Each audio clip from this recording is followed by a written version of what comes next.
नमस्कार साथियों। आज की वीडियो के माध्यम से हम लोग चर्चा करेंगे हिस्ट्री से बनने वाले लगभग 100 ऑब्जेक्टिव टाइप के महत्वपूर्ण प्रश्नोत्तर के बारे में। आपको बता दूं कि ये क्वेश्चंस जो होंगे या जो क्वेश्चंस आंसर की श्रृंखला मैं चला रहा हूँ ये ऐसे क्वेश्चंस हैं जो पिछले 3-4 वर्षों में परीक्षाओं में पूछे ही गए हैं। मतलब एक भी प्रश्न ऐसा नहीं इसमें मैंने रखा है जो कि एक प्रकार से पूछा ना गया हो। यानी ये प्रीवियस ईयर क्वेश्चन पेपर में से तमाम प्रकार के विश्वविद्यालयों के या अलग अलग विश्वविद्यालयों के क्वेश्चन पेपर को एक प्रकार से मिला करके उसके बाद में यह मॉडल पेपर तैयार किया गया है। तो आप इस वीडियो को अंत तक जरूर देखिएगा। यह वीडियो आपके लिए बहुत ही हेल्पफुल होगी। इससे बाहर आपको बता दूं कि ज़्यादा कुछ आएगा नहीं, तो आप बिल्कुल टेंशन ना लीजिएगा। ऐसे ही 2-3-4 मॉडल पेपर मैं आपके लिए व्यवस्थित कर दूंगा, बस ऑब्जेक्टिव वालों का खेल खत्म।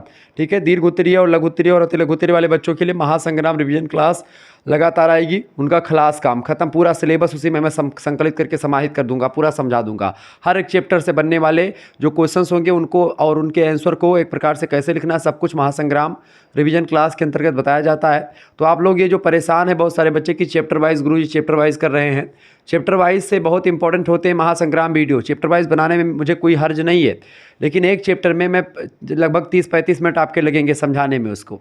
लेकिन अगर वही चीज़ आप जो है 1 घंटे में या 1.5 घंटे में आप सारे चैप्टर या लगभग 5-6 चैप्टर को एक ही वीडियो में समझ पा रहे हैं, तो उससे बड़ी बात क्या। और उसी चैप्टर से बनने वाले इंपॉर्टेंट क्वेश्चन जो आपकी परीक्षा में सीधे तौर पर पूछे जाने वाले हैं, तो ये सब एक प्रकार से आपके लिए बेहतर होगा और आप तैयारी बहुत बेस्ट कर पाएंगे।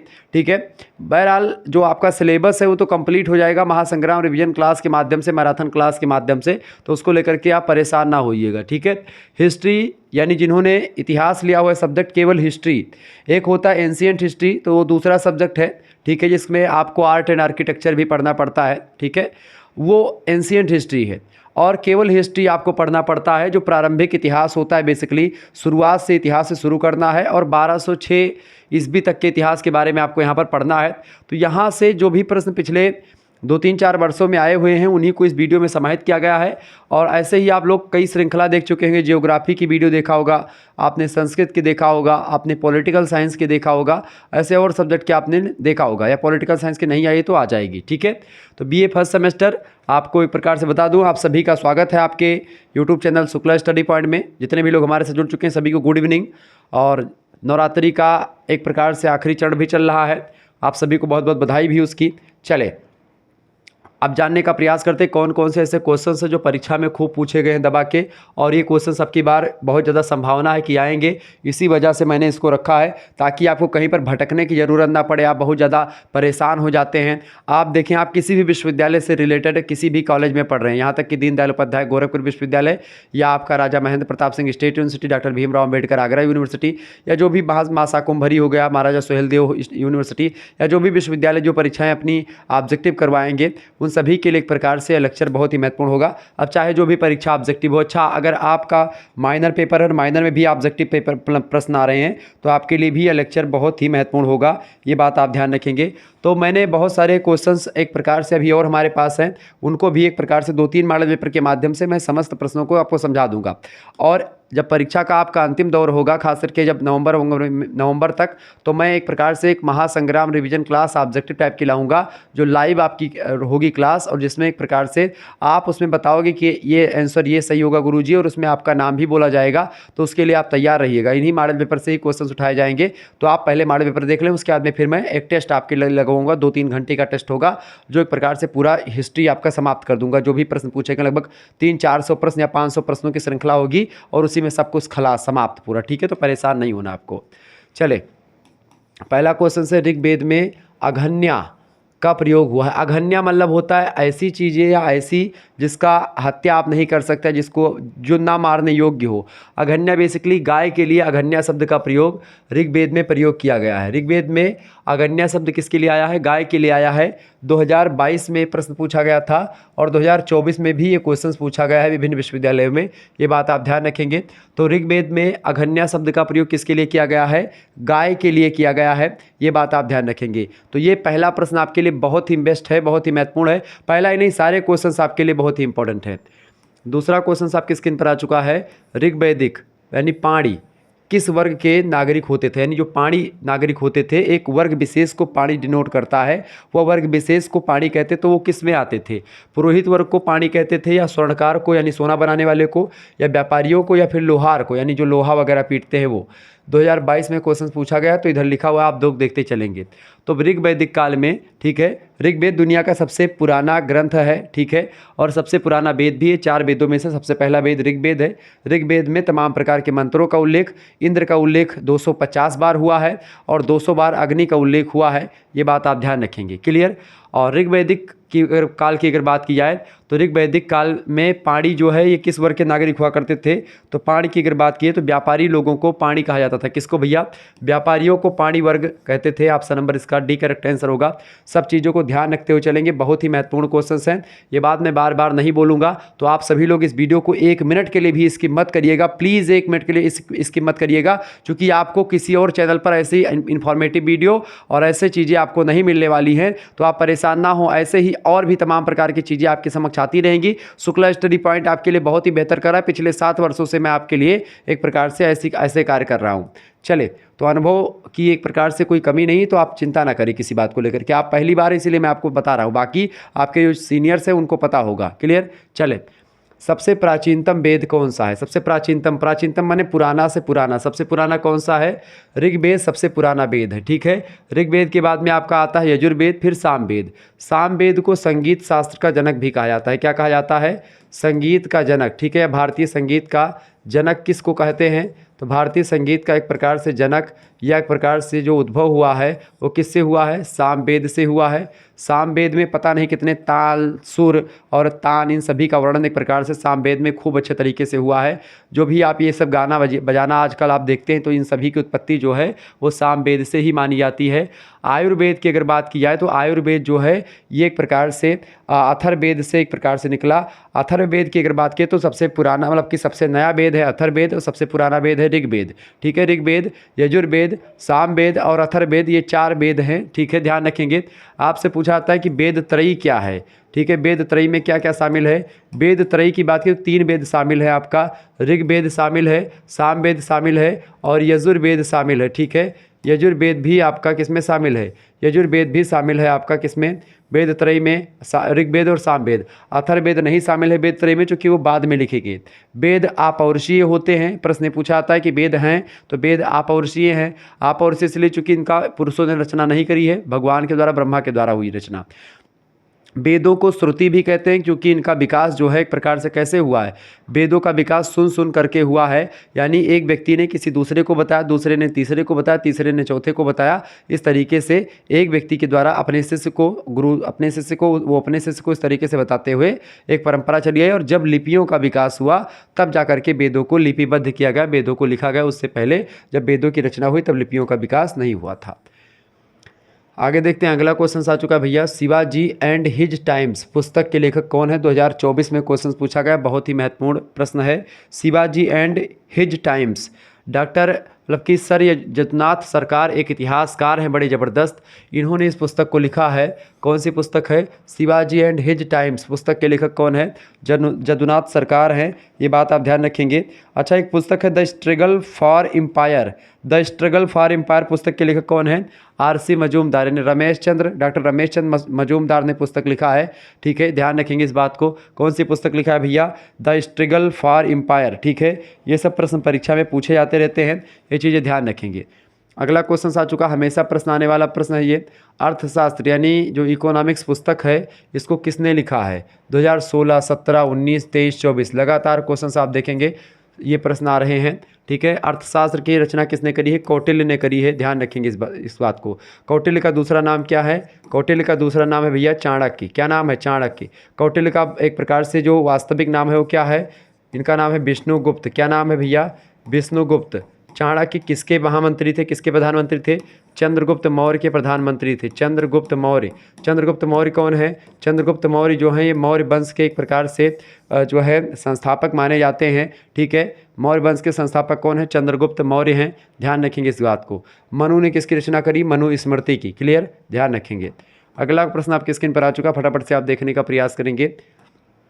त्रिपिटक संबंधित है। त्रिपिटक मतलब कि 3 पिटक हैं, ठीक है। ब्रह्म मतलब कि अभिधम्म पिटक, ठीक है। और ऐसे ही 2 पिटक और हैं, तो विनय पिटक, सुत्त पिटक और अभिधम्म पिटक, 3 पिटक हैं आपके। कौन कौन से, ठीक है, जो है विनय पिटक, ठीक है, अभिधम्म पिटक और एक और आपका है, ठीक है, त्रिपिटक में शामिल अभी मैंने बोला।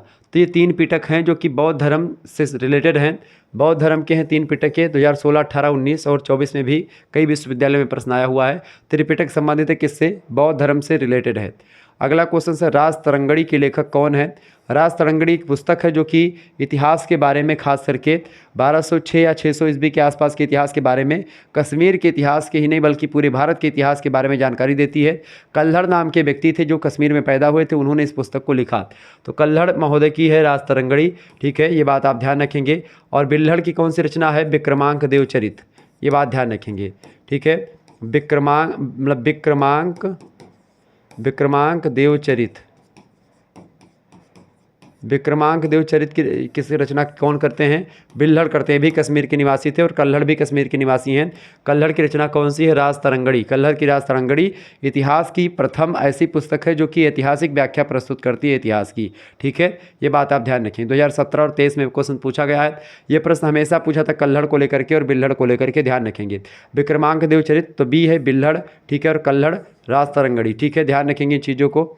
आगे देखते हैं अगला प्रश्न आपकी स्क्रीन पर आ चुका है। ये भी क्वेश्चन ऐसा ही है जो लगातार परीक्षा में आता है। मुद्रा राक्षस, ठीक है, मुद्रा राक्षस के लेखक कौन है भैया? तो मुद्रा राक्षस को किसने लिखा है भैया? विशाख दत्त जी ने लिखा है, ठीक है, विशाख दत्त ने लिखा है। बहुत इंपॉर्टेंट प्रश्न लगातार आया हुआ है।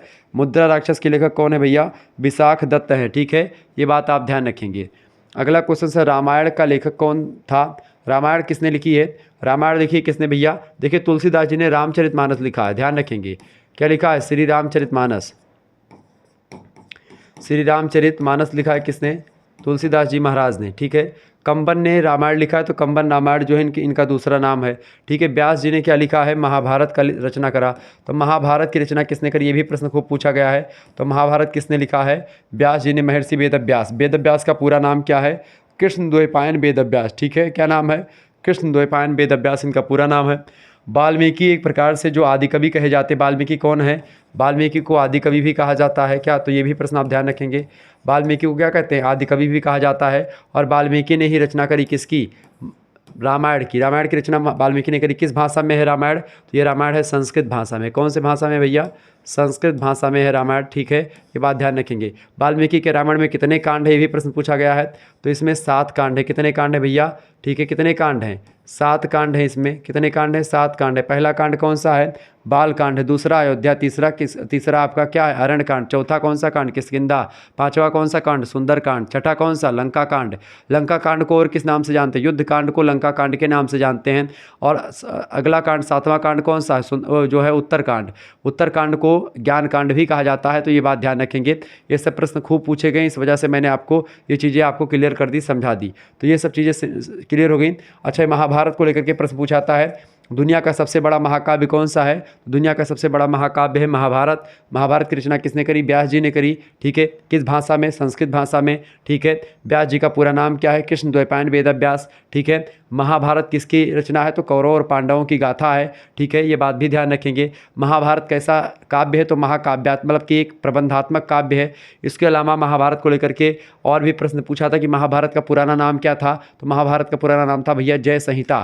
तो ये सब क्वेश्चन खूब पूछे गए हैं, तो ध्यान रखेंगे। बहरहाल इसका करेक्ट आंसर होगा रामायण की रचना किसने करी? वाल्मीकि ने, ठीक है। अगला क्वेश्चन आपकी स्क्रीन पर आ चुका है। देखिए प्रश्न आपसे पूछा जा रहा है कि राज तरंगड़ी की रचना कब की गई? किसने की थी राज तरंगड़ी की रचना? भी मैंने बताया था कल्हड़ ने करी थी। क्या नाम है उनका? कल्हड़।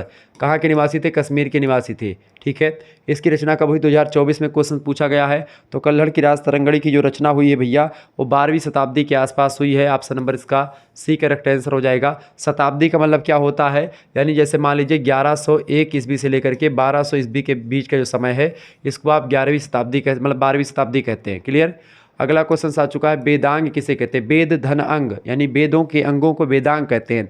ऐसे ग्रंथ जो कि वेदों को एक प्रकार से पढ़ने के लिए, वेदों को समझने के लिए लिखे गए, उन्हीं को वेदांग कहा गया। वेदांगों की संख्या कितनी है भैया? 6 वेदांग हैं। 2024 में क्वेश्चन पूछा गया है, 25 में भी आएगा। ध्यान से इन चीज़ों को देखते हुए चलेंगे, एक भी प्रश्न आपका छूटेगा नहीं। परीक्षा में आप तबाही मचाने वाले हो, बस आप इस वीडियो को अंत तक देख लीजिएगा। अगला क्वेश्चन आ चुका है, प्रतिहार वंश का प्रथम शासक कौन था? गुर्जर प्रतिहार वंश का प्रथम शासक कौन था? फटाफट से आप बताएंगे। नागभट्ट प्रथम जो है ये प्रतिहार वंश के प्रथम शासक है, नागभट्ट प्रथम, ठीक है, नागभट्ट फर्स्ट, क्लियर, ध्यान रखेंगे। नागभट्ट प्रथम जो है ये एक प्रकार से क्या है? प्रथम शासक हैं, क्लियर, ये बात ध्यान रखेंगे। एक चीज़ यहीं पर आपको और बताना चाहूँगा कि अगर मान लेते हैं इन सभी क्वेश्चंस की आपको PDF चाहिए, ये जो क्वेश्चंस आपके मतलब यहाँ पर चल रहे हैं, ऐसे और 200 क्वेश्चन की श्रृंखला आएगी, उन सभी के PDF नोट्स आपको एक प्रकार से मिल जाएंगे, ठीक है। आपको आपके लिए व्हाट्सएप ग्रुप बना दिया गया है जिसमें आपको कोर्स मिलता है सभी सब्जेक्ट का, मात्र और मात्र 100 रुपीज़ में आपके लिए ऐसी व्यवस्था कर दी गई जिसमें आपको को curricular course, 3 major subject, minor subject, सभी का एक प्रकार से कोर्स मात्र और मात्र 100 रुपीज़ में आपको PDF के साथ प्रोवाइड किया जा रहा है। यानी जो भी क्लास यूट्यूब पर आप देखते हैं उन सभी की PDF नोट्स और इसके अलावा और जो भी क्लासेस होंगी वो सब आपको मिल जाएंगी उसमें ग्रुप में जब आप ज्वाइन होंगे। 91 61 93 60 62 ही मेरा व्हाट्सअप नंबर है, इसी पर आपको SMS करना है और मात्र 100 रुपीज़ आपको यहाँ पर पे करने होंगे। इस नंबर पर नहीं करना है, आपके पास एक स्कैनर सेंड किया जाएगा, उसी पर आपको सेंड कर देना है। अगर आप गूगल पे, फ़ोनपे ये सब नहीं चलाते हैं तो आप किसी दूसरे से या किसी दुकान से भी करवा सकते हैं, उसका स्क्रीनशॉट आप भिजवा दीजिएगा इस नंबर पर, अपने नंबर से, ताकि मैं आपको ऐड करवा दूँ, ठीक है। इस पर आपको लिखना क्या है, इस नंबर पर आपको SMS करना है अपना नाम, ठीक है, अपनी यूनिवर्सिटी का नाम, ठीक है, और आप जो है आपके सब्जेक्ट्स कौन कौन से आप लिख करके भेज दीजिएगा, ठीक है, और आपको ग्रुप से ऐड कर दिया जाएगा, ये बात आप ध्यान रखेंगे। और अपना सेमेस्टर भी लिख दीजिएगा, क्या लिख देंगे? आप किस सेमेस्टर में हो तो अपना सेमेस्टर भी आप लिख दीजिएगा, ये बात आप ध्यान रखेंगे, क्लियर। आपको ग्रुप से ऐड कर दिया जाएगा। ग्रुप में आपको हर एक सब्जेक्ट की PDF मिलेगी। यहाँ पर जो ऑब्जेक्टिव क्वेश्चंस आप देख रहे हैं इनकी सारी की PDF मिल जाएगी, लिखित की भी PDF मिल जाएगी, कुछ वन लाइनर क्वेश्चंस की PDF नोट्स आपको मिल जाएगी। यानी आपके लिए बहुत ही बेटर होगा, मात्र 100 रुपीज़ में आप सारी चीज़ें पा पाएंगे। 100 रुपीज़ कोई बहुत बड़ी एक प्रकार से रकम नहीं है, इसी वजह से इसको रखा गया ताकि हर एक बच्चा मात्र 100 रुपये में PDF का लाभ उठा करके और पढ़ सके, साथ ही साथ आपको कुछ और चीज़ें वहाँ पर मिल सकें। आप ग्रुप से ज्वाइन होंगे तो उसमें आपका बेहतर ही मतलब कि आपका प्रैक्टिस सेट वगैरह या आपके क्वेश्चन पेपर की PDF नोट्स, जो विभिन्न विश्वविद्यालय के क्वेश्चन पेपर होंगे उनको सॉल्व भी करवाया जाएगा, तो इससे आंकड़ा आपको लगेगा कि अब की बार कैसे क्वेश्चन बन रहे हैं। तो कोई दिक्कत की बात नहीं, सारी चीज़ें आपको वहाँ पर उपलब्ध करवाई जाएंगी, आप फटाफट से। और ऐसा नहीं कि केवल एक सब्जेक्ट, केवल हिस्ट्री का ही आपको मिलेगा, हिस्ट्री के साथ जियोग्राफी, पॉलिटिकल साइंस, हिंदी, ठीक है, एजुकेशन, शिक्षा, मतलब सब आपको, इकोनॉमिक्स, ये सब मिलेगा, हिंदी, जियोग्राफी, ठीक है, संस्कृत, इन सभी के एक प्रकार से आपको मिलेंगे। ऑब्जेक्टिव सब्जेक्टिव दोनों, यानी लिखित, अति लघुत्तरीय, लघुत्तरीय, दीर्घोत्तरीय और ऑब्जेक्टिव सबके PDF नोट्स आपको मिलेंगे। अब जैसे मन हो आप उसको पढ़ें, जब मन हो आप पढ़ें, जब मन हो उसका प्रैक्टिस करें, ठीक है। तो बिल्कुल टेंशन नहीं लेना, आपको बहुत ही बारीकी के साथ चीज़ें आपको यहाँ पर मिल जाएंगी। SMS करें 91 61 93 60 62 पर और तुरंत ज्वाइन हो जाएं कोर्स में। आप स्क्रीनशॉट ले लीजिएगा इसका फटाफट से, ताकि आप तुरंत SMS करें जल्दी, अब देर ना करें, क्योंकि समय आपके पास बहुत कम बचा हुआ है। जितने जल्दी आप कोर्स में ज्वाइन हो जाएंगे उतना आपका ही फायदा है, तो फटाफट से ज्वाइन हो जाए, देर ना करें, बिल्कुल देर ना करें, ठीक है।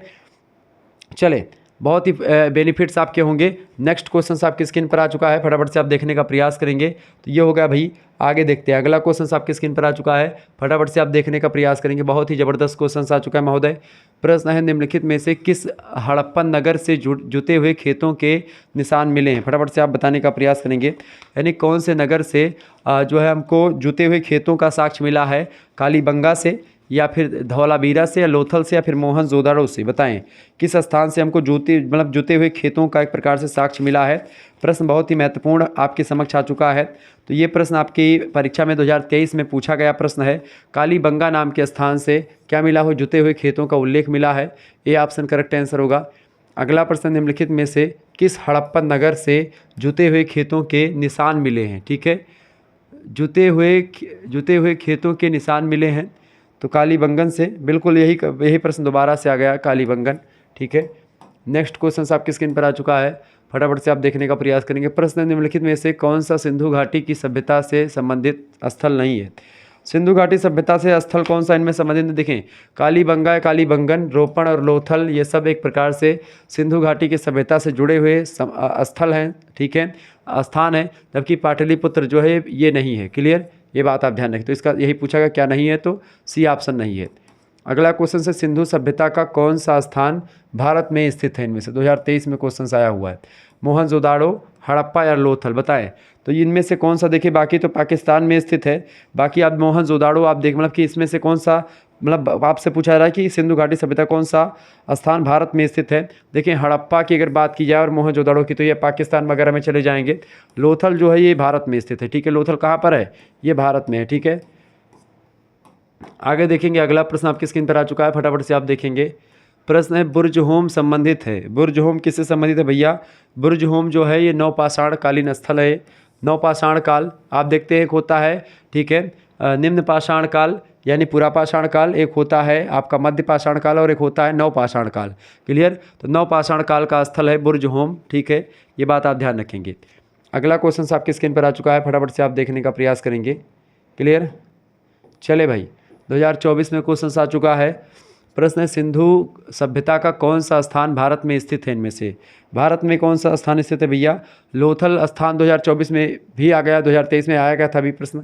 लोथल जो है भारत में स्थित है, बाकी हड़प्पा, मोहनजोदड़ो पाकिस्तान वगैरह पढ़ेंगे। अगला प्रश्न है सिंधु घाटी सभ्यता गैर आर्य क्यों थी? गैर आर्य मतलब कि इस यहाँ पर आर्यों का एक प्रकार से निवास नहीं था, इसलिए चूंकि ये सभ्यता नगरीय थी, इसलिए इसको गैर आर्य सभ्यता इसलिए होती है क्योंकि ये सभ्यता कैसी थी? नगरीय थी। सिंधु घाटी सभ्यता कैसी थी भैया? नगरीय थी, इस वजह से आप कह सकते हैं कि ये गैर आर्य थी, यानी आर्य यहाँ पर तब तक नहीं आए थे। अगला प्रश्न सिंधु घाटी सभ्यता का महान स्नान घर या जो महान स्नानागार है वो एक प्रकार से कहाँ पर पाया जाता है? वो मोहनजोदाड़ो से मिला है महान स्नानागार, ठीक है, जहाँ पर बहुत बड़ा एक प्रकार से मतलब स्नान करने का घर बना था, तो वही मिला है। 2024 में क्वेश्चन पूछा गया है, ध्यान रखेंगे, आ सकता है परीक्षा में। अगला क्वेश्चन है निम्नलिखित में से कौन सा हड़प्पा स्थल गुजरात में स्थित नहीं है? इनमें से तो गुजरात में कौन कौन से देखें, जो है सुरकोटदा, रंगपुर, ठीक है, देसलपुर, ये सब स्थित हैं। सुत का गंडोर स्थित नहीं है, तो इसका सी ऑप्शन करेक्ट आंसर होगा। प्रश्न 2024 में आया हुआ है, ध्यान से देखते हुए चलेंगे। क्लियर? आगे देखेंगे, अगला प्रश्न आपकी स्क्रीन पर आ चुका है। जुते हुए खेत के साक्ष्य प्राप्त हुए हैं। जुते हुए खेत के साक्ष्य कहाँ से प्राप्त हुए हैं? तो कालीबंगा से जो है जुते हुए खेत के साक्ष्य प्राप्त हुए। 2024 में, 2023 में दोनों में आया हुआ है। प्रश्न 2025 में 100% आने वाला है। अगला क्वेश्चन है ऋग्वेद में सबसे पवित्र नदी किसे माना गया है? 2024 में प्रश्न पूछा गया है। तो ऋग्वेद की सबसे पवित्र नदी जो है कौन सी भैया? कौन सी नदी है? बिल्कुल पारुषमणी नदी, या जिसको आप सरस्वती नदी के नाम से जानते हैं, ये बात आप ध्यान रखेंगे। क्लियर? ऐसे तमाम प्रकार के प्रश्न आपकी परीक्षा में पूछे जाते रहें, तो आप इन चीज़ों को बड़े ध्यान से देखते रहिएगा, और ऐसे ही लगातार मैं आपके लिए मेहनत करता रहूँगा और वीडियोस बनाता रहूँगा, ठीक है। आप सभी जितने भी लोग हमारे से जुड़ चुके हैं, सभी लोग वीडियो को शेयर करते रहिएगा, फटाफट से सभी लोग वीडियो को शेयर करेंगे, और क्वेश्चंस के आंसर आप ग्रुप मतलब कि चैट में सेक्शन में बताते हुए चलेंगे। सभी लोग बताइएगा, मैं आपके कमेंट्स देख रहा हूँ, सभी लोग बताने का प्रयास करेंगे, बातचीत बिल्कुल ना करें भाई। चले, अगला क्वेश्चन आ चुका है। किस लेखक ने चंद्रगुप्त मौर्य की सेना को डाकुओं का गिरोह कहा था? किस लेखक ने कहा कि चंद्रगुप्त मौर्य की जो सेना थी वो डाकुओं का गिरोह था? किसने कहा? 2018, 2017, 15 में समय पूछा गया है। किसने कहा था? फटाफट से आप बताने का प्रयास करेंगे। तो जस्टिन नाम के एक इतिहासकार हैं, लेखक हैं, इन्होंने कहा कि चंद्रगुप्त जो मौर्य था इसकी सेना डाकुओं का गिरोह था। Option number C correct answer होगा। अगला प्रश्न है मौर्य साम्राज्य का संस्थापक कौन था? 2023, 2018, 2016 सब में आया हुआ है। मौर्य साम्राज्य का संस्थापक मैंने बताया था कौन था भैया? चंद्रगुप्त मौर्य जो था मौर्य वंश का संस्थापक था, ठीक है। ऑप्शन नंबर इसका डी करेक्ट आंसर हो जाएगा। अगला प्रश्न आपकी स्क्रीन पर आ चुका है, फटाफट से आप देखने का प्रयास करेंगे। प्रश्न आ चुका है बिंदुसार की राज्यसभा में आने वाला सीरिया का राजदूत कौन सा था? 2017-2022 में प्रश्न पूछा गया है। तो बिंदुसार की राज्यसभा में आने वाला सीरिया का जो राजदूत था वो था डायमेकस। कौन था? डायमेकस, ठीक है। मेगास्थनीज किसके दरबार में आया था? मेगास्थनीज जो था ये चंद्रगुप्त मौर्य के दरबार में आया था, ठीक है, चंद्रगुप्त मौर्य के दरबार में आया था। कौन? ये एक प्रकार से इसका क्या नाम है? मेगास्थनीज। मेगास्थनीज एक प्रकार से बड़ा फेमस इसीलिए हो जाता है क्योंकि इसने एक पुस्तक लिखी थी, उस पुस्तक का नाम है इंडिका। तो ये प्रश्न खूब पूछा जाता है कि इंडिका पुस्तक का लेखक कौन है? तो इंडिका पुस्तक के लेखक कौन है? मेगास्थनीज हैं। इंडिका पुस्तक में भारत के बारे में या भारत के इतिहास के बारे में, चंद्रगुप्त मौर्य के समय काल या मौर्य वंश और नंद वंश के बारे में जानकारी मिलती है। ये सेल्यूकस निकेटर के द्वारा भेजा गया एक दूत था। सेल्यूकस निकेटर की पुत्री थी हेलेना, उनका विवाह एक प्रकार से चंद्रगुप्त मौर्य के साथ तय मतलब हो गया था, चूँकि सेल्यूकस निकेटर को दौड़ा दौड़ा के मारा था इन्होंने, चंद्रगुप्त मौर्य ने और चाणक्य ने मिलकर के, तो वो सरेंडर हो गया था। फिर उसने अपनी पुत्री की शादी कर दी थी, और ये भी चाणक्य ने कहा कि अगर चंद्रगुप्त मौर्य हेलेना से जो भी पुत्र होगा वो राजा की गद्दी पर कभी नहीं बैठ पाएगा, ये बात भी कही गई। क्लियर? तो यानी कि चंद्रगुप्त मौर्य का एक प्रकार से दरबार में आया था मेगास्थनीज, वहीं पर बैठा रहता था और लिखता था। ठीक है, मेगास्थनीज विद्वान आदमी था। डी ऑप्शन इसका राइट आंसर हो जाएगा। सॉरी, इसका राइट आंसर डी ऑप्शन नहीं होगा। डायमेकस जो था ये बिंदुसार के दरबार में आया था, और मेगास्थनीज किसके दरबार में आया था भैया? चंद्रगुप्त मौर्य के। अगला क्वेश्चन से कहा जाता है कि चंद्रगुप्त मौर्य की मृत्यु हुई थी 15, 17, 18, 19 सब में आया हुआ प्रश्न है। चंद्रगुप्त मौर्य की मृत्यु कैसे, मतलब कहाँ पर हुई थी? श्रवणबेलगोला में हुई थी, ऐसा माना जाता है। ऑप्शन नंबर इसका बी करेक्ट आंसर होगा। चंद्रगुप्त मौर्य का प्रधानमंत्री कौन था? 2019-22 में पूछा गया है। देखिए, चाणक्य जो थे इनके महामंत्री थे, प्रधानमंत्री थे। ठीक है, चाणक्य एक प्रकार से बड़े विद्वान आदमी थे, ये बात भी आप ध्यान रखेंगे। अगला क्वेश्चन आपकी स्क्रीन पर आ चुका है। प्रश्न आ चुका, अशोक की लिपि का उद्वाचन किया था किसने? 2023 में प्रश्न पूछा गया है। अशोक की लिपि का उद्वाचन, यानी अशोक ने जो लिखवाया था उसको किसने सबसे पहले पढ़ा था? जेम्स प्रिंसप एक इतिहासकार है, विद्वान आदमी थे। इन्होंने एक प्रकार से जो अशोक की लिपि है, अशोक के स्तंभों में जो लिखी हुई बातें हैं, उसको सबसे पहले पढ़ने का काम किया जेम्स प्रिंसप नाम के विद्वान ने। अगला क्वेश्चन आपके स्क्रीन पर आ चुका है, सभी लोग देखने का प्रयास करेंगे। प्रश्न है, अशोक के अभिलेखों की भाषा कैसी है या कौन सी है? 2018-2023 में प्रश्न पूछा गया है। तो अशोक के अभिलेखों की भाषा जो है वो प्राकृत भाषा का ये प्रयोग करते हैं अशोक। ठीक है, सबसे पुरानी भाषा कौन सी है? संस्कृत। संस्कृत के बाद में कौन सी भाषा आई? पाली भाषा आई। और पाली के बाद में कौन सी भाषा आई?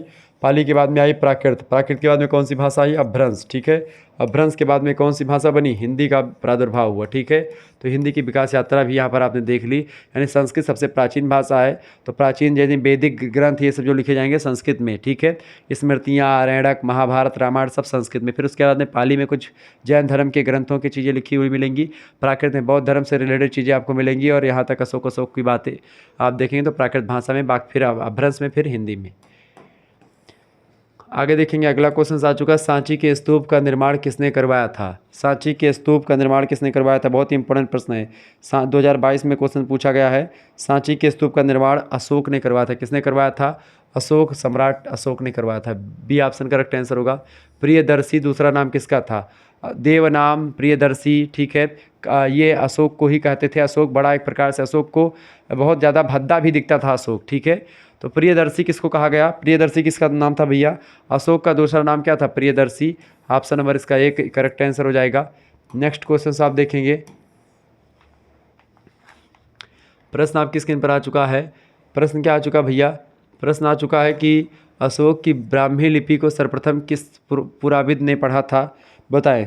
प्रश्न इंपॉर्टेंट है, परीक्षा में 2015-2023 में आया हुआ है।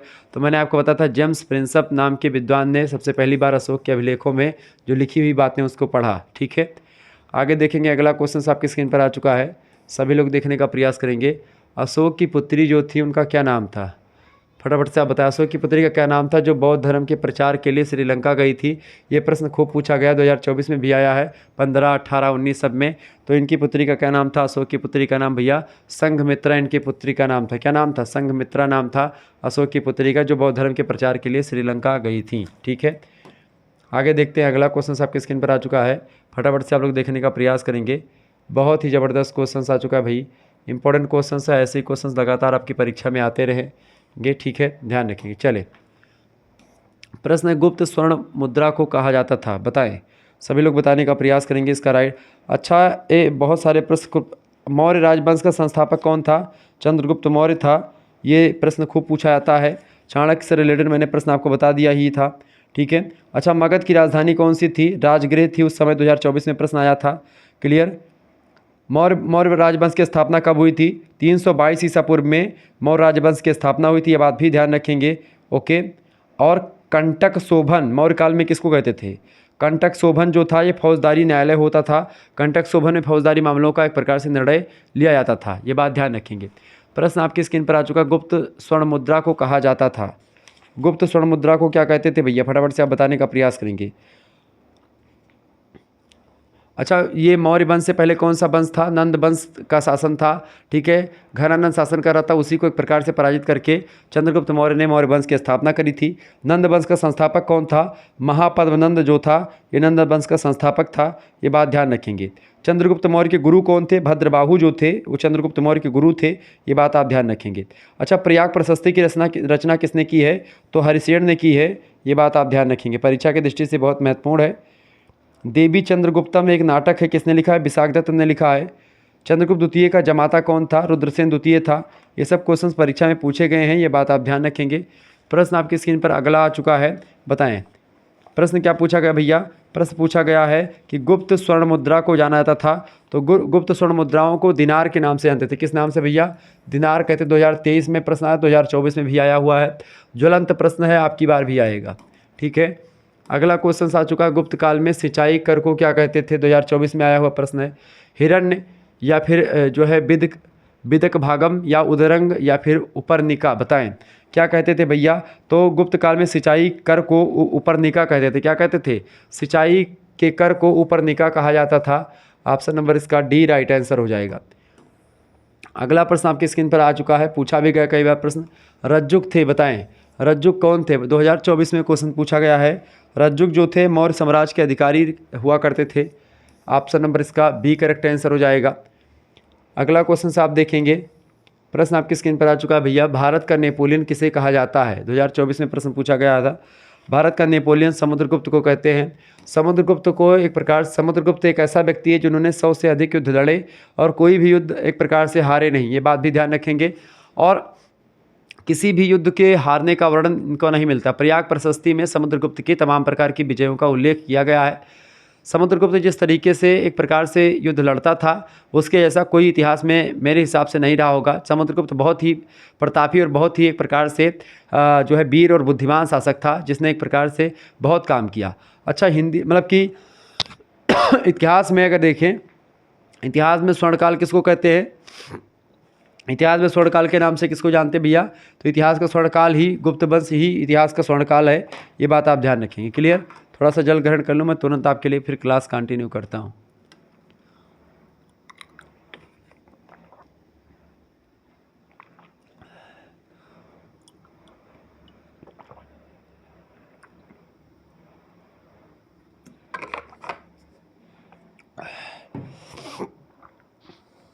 चले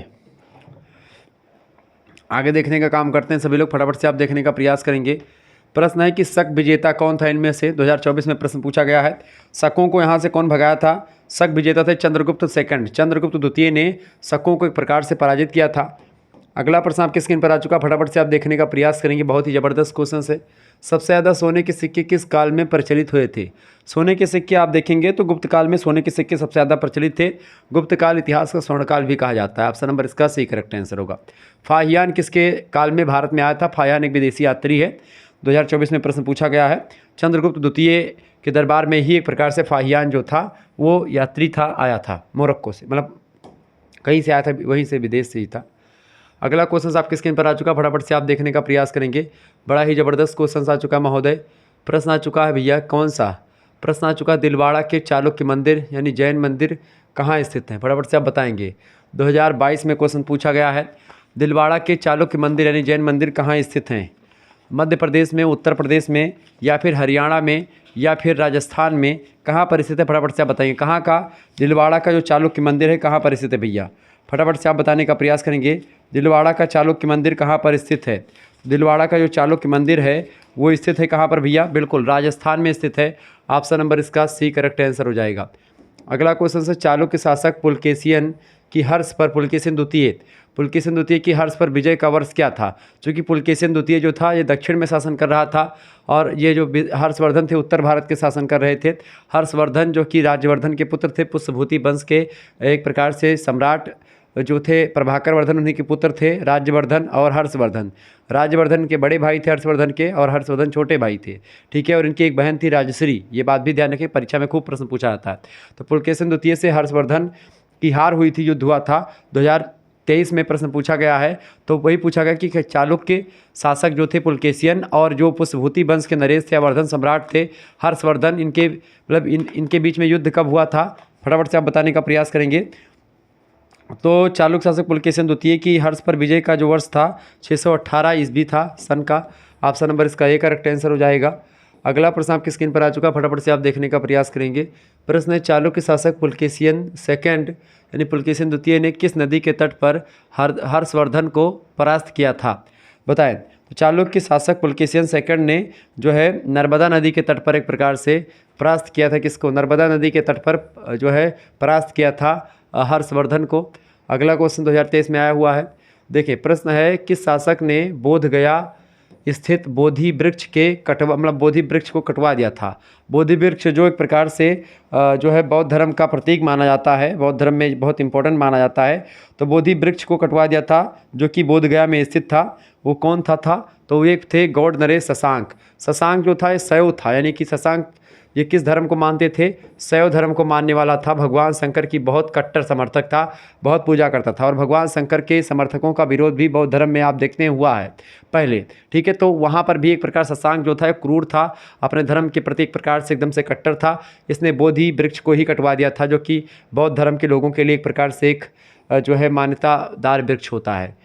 अगला क्वेश्चन आ चुका है, किस शासक ने कश्मीर के शासक के बुद्ध के दांत अवशेष, बुद्ध का जो दांत अवशेष है वो बलपूर्वक प्राप्त किए थे?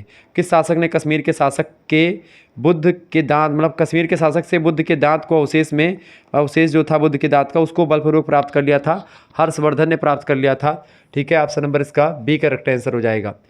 अगला क्वेश्चन आ चुका, किस शासक के शासनकाल में प्रयाग में प्रति 5वें वर्ष एक समारोह का आयोजन होता था जिसे महामोक्ष परिषद कहा जाता था? बताएं। तो ये किसके दरबार में कि किसके समय काल में हुआ करता था भैया? तो ये होता था हर्षवर्धन के समय में ही। क्या होता था? प्रयाग में, एक प्रकार से प्रयागराज में, इलाहाबाद में प्रत्येक 5वें साल में एक समारोह होता था जिसमें विद्वान और तमाम प्रकार के लोग आते थे, जिसको महामोक्ष परिषद के नाम से जाना जाता था। बड़े बड़े विद्वान, बड़े बड़े साधु महात्मा यहाँ इकट्ठा होते थे और राजा महाराजा भी आते थे। अगला क्वेश्चन आ चुका है, हर्ष चरित्र के किस शासक को हूण हरिण केसरी कहा जाता है? तो बताएं, हर्ष चरित्र के किस शासक को हूण हरिण केसरी कहते हैं? तो हर्षवर्धन के जो पिताजी थे प्रभाकर वर्धन, उन्हीं को कहा जाता है। ऑप्शन नंबर इसका बी करेक्ट आंसर होगा। 2023 में प्रश्न पूछा गया है। अच्छा, वर्धन वंश का एक दूसरा नाम भी है, उसका नाम है क्या? पुष्यभूति वंश, ठीक है। क्या नाम है? पुष्यभूति वंश। ये बात भी ध्यान रखें, कौन सा वंश? पुष्यभूति वंश ही वर्धन वंश को कहते हैं। इसकी राजधानी क्या थी? फटाफट से आप बताने का प्रयास करेंगे। तो वर्धन वंश की राजधानी थी थानेश्वर। क्या थी भैया? थानेश्वर। ऑप्शन नंबर इसका ए करेक्ट आंसर हो जाएगा। नेक्स्ट क्वेश्चन आप देखने का प्रयास करेंगे सभी लोग, फटाफट से आप देखेंगे।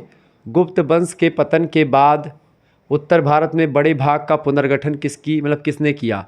2023 में प्रश्न पूछा गया था। तो जब गुप्त वंश का पतन हो गया, गुप्त वंश के पतन के बाद में उत्तर भारत में बड़े भाग का पुनर्गठन जो किया था वो हर्षवर्धन ने किया था। और हर्षवर्धन के बाद में आप देखते हैं तो हिंदू सत्ता जो है वो एकदम से लड़खड़ा सी जाती है। और फिर इसके बाद में आप देखते हैं उतनी पावरफुल सत्ता आपको नहीं देखने को मिलेगी, ठीक है, जितना हर्षवर्धन की समय में थी। हर्षवर्धन के बाद में पूरा का पूरा सब बिखर जाता है, ठीक है। चाहे वो कश्मीर के शासक ललितादित्य मुक्तापीठ की बात करें या अन्य शासकों की बात करें। निम्नलिखित में से प्रतिहार राजवंश की राजधानी क्या थी? प्रतिहार राजवंश की राजधानी क्या थी? धारा, कन्नौज, पन्ना या तंजौर? फटाफट से आप बताएंगे। तो प्रतिहार राजवंश की राजधानी जो थी वो कन्नौज हुआ करती थी। ऑप्शन नंबर इसका डी करेक्ट आंसर होगा, कन्नौज। नेक्स्ट क्वेश्चन आपके स्क्रीन पर आ चुका है, फटाफट से आप बताने का प्रयास करेंगे। इंपॉर्टेंट क्वेश्चन आ चुका भैया, सभी लोग देखने का प्रयास करेंगे। मोस्ट इंपॉर्टेंट, निम्नलिखित में से किसकी उपाधि परम सौगात थी? यानी परम सौगात उपाधि किसकी थी भैया?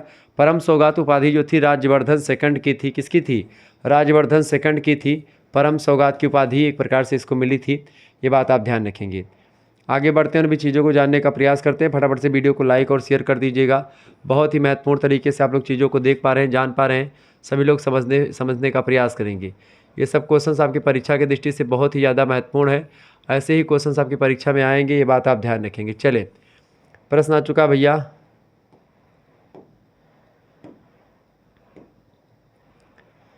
प्रश्न आ चुका। हर्षवर्धन के सोने के सिक्के के पृष्ठभाग पर किसका अंकन है? बताएं, फटाफट से आप बताने का प्रयास करेंगे। तो हर्षवर्धन के सोने के सिक्के के पृष्ठभाग पर जो है शिव और पार्वती का एक प्रकार से वो दिखाया गया है, माता पार्वती और भगवान Shiv. Option number C right answer हो जाएगा। अगला क्वेश्चन आप देखेंगे, ह्वेनसांग के अनुसार नालंदा विश्वविद्यालय में कितने विद्यार्थी शिक्षा प्राप्त करते थे? तो ह्वेनसांग जो था एक प्रकार से चाइना से आया था, ये हर्षवर्धन के शासनकाल के दौरान ही आया था, उन्हीं के दरबार में रहा करता था।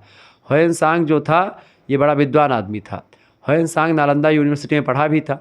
नालंदा विश्वविद्यालय में कितने विद्यार्थी शिक्षा प्राप्त करते थे जब ये आया था? ह्वेनसांग जो था एक प्रकार से इसके समय काल में 10,000 बच्चे जो है लगभग उसमें शिक्षा ग्रहण करते थे। कहाँ पर भैया? जो है नालंदा यूनिवर्सिटी में, नालंदा विश्वविद्यालय में। ठीक है, ये बात आप ध्यान रखेंगे। आगे बढ़ते हैं और भी चीज़ों को जानने का प्रयास करते हैं। फटाफट से आप लोग वीडियो को लाइक और शेयर कर दीजिएगा। सभी दोस्तों से निवेदन यही है। हर्षवर्धन का पुत्र था, बताएं। हर्षवर्धन का पुत्र कौन से था इनमें से? नरवर्धन, आदित्यवर्धन, प्रभाकर वर्धन। देखिए प्रभाकर वर्धन तो इनके पिताजी हैं। ठीक है, कौन है? प्रभाकर वर्धन हर्षवर्धन के पिताजी हैं। ठीक है, और राज्यवर्धन कौन है? राज्यवर्धन इनके भाई हैं। राज्यवर्धन के कौन है? भाई हैं। अब आदित्यवर्धन और नरवर्धन बचे, अब इनमें से कोई एक होगा। ठीक है, प्रश्न क्या पूछा गया? हर्षवर्धन पुत्र था। हर्षवर्धन का पुत्र था, नहीं का नहीं लिखा। हर्षवर्धन पुत्र था किसका? तो हर्षवर्धन के पिता कौन थे? प्रभाकर वर्धन। यानी करेक्ट आंसर क्या हो जाएगा? सी ऑप्शन, यानी यही हो जाएगी। पिता कौन है हर्षवर्धन के? पूछा यह गया प्रश्न। हर्षवर्धन का पुत्र था, देखें कैसे घुमाया है। हर्षवर्धन का पुत्र था, कौन पुत्र? हर्षवर्धन पुत्र था, किसका पुत्र था? प्रभाकर वर्धन का पुत्र था। क्लियर? प्रभाकर वर्धन पिताजी हैं। क्लियर, ध्यान रखेंगे। चले अगला क्वेश्चन आपकी स्क्रीन पर आ चुका है। प्रश्न है भैया, हर्षवर्धन लेखक थे, बताएं। हर्षवर्धन लेखक थे, फटाफट से आप बताएंगे किस मतलब कि हर्षवर्धन किसके लेखक हैं? हर्षवर्धन की अगर बात किए तो हर्षवर्धन जो हैं ये लेखक हैं किसके? नागानंद के लेखक हैं हर्षवर्धन। ठीक है, नागानंद के लेखक कौन है? हर्षवर्धन है। आप सोच रहे होंगे कि जो है प्रबंध कोश के लेखक कौन है? चिंतामणि। हर्षचरित के लेखक कौन है? बाणभट्ट। हाँ, बाणभट्ट। ठीक है, अच्छा बाणभट्ट की आत्मकथा किसने लिखी है? तो हजारी प्रसाद द्विवेदी ने लिखी है। क्लियर, आगे देखेंगे। हर्षवर्धन राजगद्दी पर बैठा, कब बैठा? 2023-24 में प्रश्न आया है। हर्षवर्धन जो है वो राजगद्दी पर कब बैठे भैया? फटाफट से आप बताएंगे। हर्षवर्धन राजगद्दी पर कब बैठे थे? 606 ईस्वी में हर्षवर्धन राज की गद्दी पर बैठा था। ठीक है, हर्षवर्धन राजगद्दी पर कब बैठा? 606 ईस्वी में बैठा था। ये बात आप ध्यान रखेंगे। अच्छा ये बताइए, प्रियदर्शिका पुस्तक के लेखक कौन है? प्रियदर्शिका पुस्तक भी किसकी है? हर्षवर्धन ने लिखी है प्रियदर्शिका पुस्तक। ध्यान रखेंगे कौन सी पुस्तक है? प्रियदर्शिका पुस्तक के लेखक कौन है? प्रियदर्शिका पुस्तक के लेखक कौन है? हर्षवर्धन है। ये बात आप ध्यान रखेंगे। क्लियर, कौन सी पुस्तक? प्रियदर्शिका पुस्तक। परीक्षा में प्रश्न पूछा जाता रहा है। क्लियर, ये बात आप ध्यान रखेंगे। अच्छा, ह्वेनसांग की रचना कौन सी है? जो ह्वेनसांग था उसकी कौन सी रचना है आपसे पूछेगा, तो ध्यान रखेंगे सी यू की। आपसे प्रश्न खूब पूछा जाता है, खूब पूछा गया प्रश्न कई बार। सी यू की पुस्तक के लेखक कौन है? तो सी यू की पुस्तक का लेखक कौन है? ह्वेनसांग। ठीक है, ह्वेनसांग या ह्वेनचांग। ठीक है, ह्वेनसांग चीन से आया था नालंदा यूनिवर्सिटी में पढ़ने के लिए। किसके दरबार में? हर्षवर्धन के दरबार में आया था। अगला क्वेश्चन आ चुका है भैया, हर्षवर्धन लेखक थे किसके? नागानंद के। अगला प्रश्न, हर्षवर्धन गद्दी पर कब बैठा? 606 ईस्वी में ये गद्दी पर बैठा था। 2023-2024 में दोनों में प्रश्न पूछा गया। अगला क्वेश्चन आ चुका है, हर्ष के साम्राज्य की राजधानी थी, बताएं। कन्नौज, पाटलिपुत्र, थानेश्वर या प्रयाग? तो हर्ष की अगर बात की जाए, हर्ष के साम्राज्य की जो राजधानी थी वो क्या थी भाई? कन्नौज थी। ठीक है, कन्नौज थी। हर्ष ने अपनी राजधानी कहाँ पर स्थानांतरित की थी, ये भी प्रश्न पूछा आता है। तो उन्होंने अपनी राजधानी जो थी वो थानेश्वर से कहाँ कन्नौज की थी? मतलब थानेश्वर से कन्नौज स्थानांतरित की थी। क्योंकि कन्नौज के जो नरेश थे, ठीक है, वो इसके भाई मतलब इसकी जो पत्नी थी, मतलब इनकी जो बहन थी राजश्री, उन्हीं के हस्बैंड थे। उनको मार दिया जाता है। फिर उसके बाद में उनका भी राज्य क्षेत्र एक प्रकार से बाद में ये लेकर के और फिर एक बड़े साम्राज्य की स्थापना करता है हर्षवर्धन। अगला प्रश्न, हर्षवर्धन के शासनकाल में किस चीनी यात्री ने भारत की यात्रा की थी? 2023 में क्वेश्चन पूछा गया है। आप सभी को पता होगा कौन? ह्वेनसांग आया था। ह्वेनसांग जो है इसकी पुस्तक कौन सी है? ह्वेनसांग की पुस्तक कौन सी है? सी यू की। मैंने आपको बताया ना, सी यू की बड़ी फेमस पुस्तक है, ध्यान रखेंगे। इसीलिए मैं एक प्रकार से ऐसे क्वेश्चंस को रखा हूँ जो कि आपकी परीक्षा में 100% आते हैं और उनसे रिलेटेड भी कुछ क्वेश्चन बन रहे हैं। हर्षवर्धन की मृत्यु कब हुई थी? हर्षवर्धन की मृत्यु कब हुई भैया? 647। बिल्कुल राइट आंसर आप सभी का। 647 ईस्वी में एक प्रकार से हर्षवर्धन की मृत्यु हुई है। ये बात ध्यान रखें। कब गद्दी पर कब बैठे थे? 606 ईस्वी में गद्दी पर बैठे थे। ठीक है, और 647 में एक प्रकार से मृत्यु हुई। लगभग आप देखते हैं 41 वर्षों तक एक प्रकार से खूब ज़बरदस्त तरीके से शासन करता है। आगे देखेंगे, अगला क्वेश्चन आ चुका है, परमार वंश की राजधानी क्या थी?